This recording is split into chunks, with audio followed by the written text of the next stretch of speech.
Chapter 20. Revelations from Military Veteran Derek Johnson.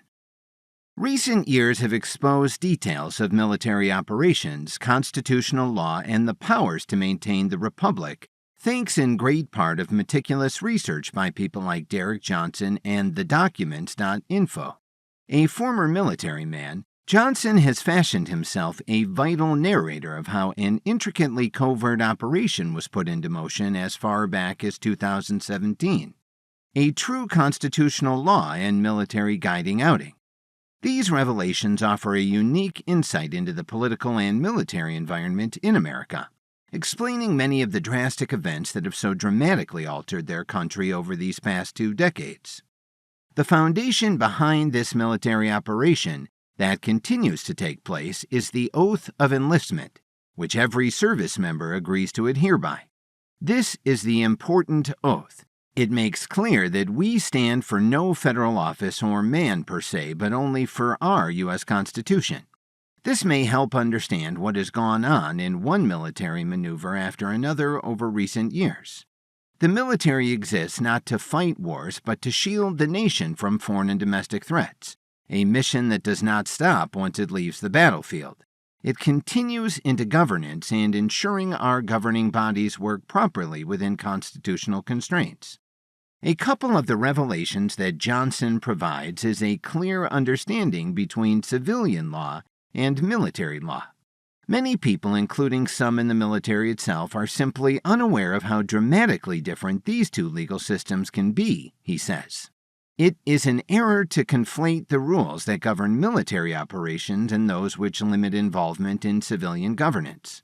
This misinterpretation has caused confusion regarding certain military operations that have transpired recently and concerning the extent to which continuity of government and national security necessitates such action.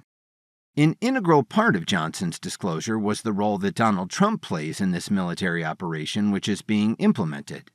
During his presidency, Trump signed numerous executive orders and national emergency declarations creating the legal pretext for a military operation to hold the federal elections under control. Johnson argues that parallels with name of document, letter from James R. As highlighted by Paul, these orders, including Executive Order 13848 imposing certain sanctions in the event of foreign interference in a United States election, establish the legal foundations for military action to protect governance. Johnson includes one of the most far-reaching claims there is, that we are, contradictorily, a domestic and continental empire with exactly 54 states, i.e. 50, rather than only being home to an ever-beefing nation of American citizens. His boldest claim, though, relates to the federalization of National Guard units. In this briefing, he says Trump activated 1 million National Guard reservists to help fight an insurrection. I suspect that here, much as Mahoney suggested about Newsom, he is telling us what he expects people were thinking. In the subsequent Biden administration, Johnson said in an interview, "This activation has continued to date with Joe Biden having renewed such orders and national emergency declarations without actually terminating them." As Johnson sees it, this itself indicates Trump has not conceded the presidency and is still essentially commander-in-chief holding private meetings after giving orders to certain military leaders as well as intelligence agencies behind the scenes. Johnson relates this to the ongoing operation of military law, in particular the Military Justice Act 2016 and Law of War Manual 2015. Understanding them as intervening to clarify military powers during times of crisis in distinction from civilian justice systems. Connecting these legal provisions with the executive orders and continuity of government directives signed by Trump, Johnson contends that we are witnessing a military-led transition to preserve internally constitutional law in response to a never-before-happened national emergency. Furthermore, Johnson's analysis suggests that the mainstream media and much of the public are unaware of the full scope of these military operations. The sealed indictments, growing reports of corruption, and targeted actions against individuals involved in financial crimes and human rights abuses are all part of a larger plan to drain the swamp and restore lawful governance. Johnson contends that the true extent of this military operation will become clear as more indictments are unsealed, revealing the depth of corruption in both domestic and international systems. While these revelations are especially pertinent in the U.S., it affects audiences worldwide.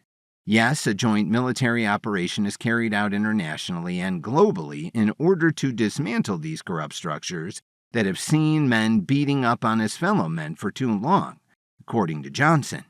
These have revealed financial crimes, human trafficking, and money laundering, as well as capturing the shadowy underbelly of some powerful individuals and institutions that has gone unchecked for years.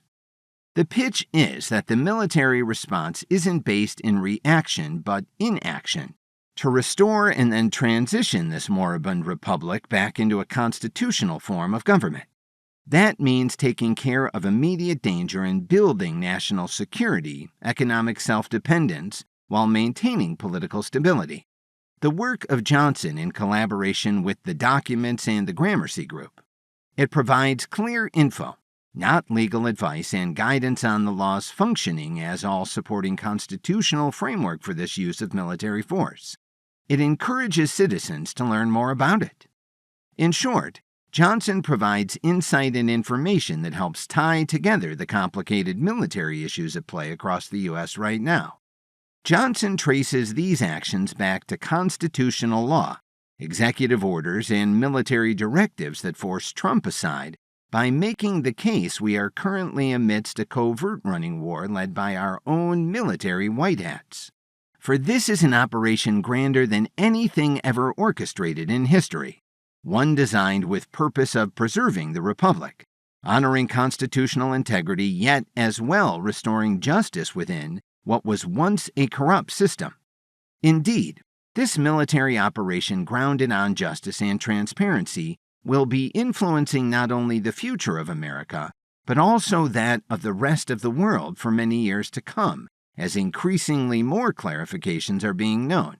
The papers can be found on the documents.info.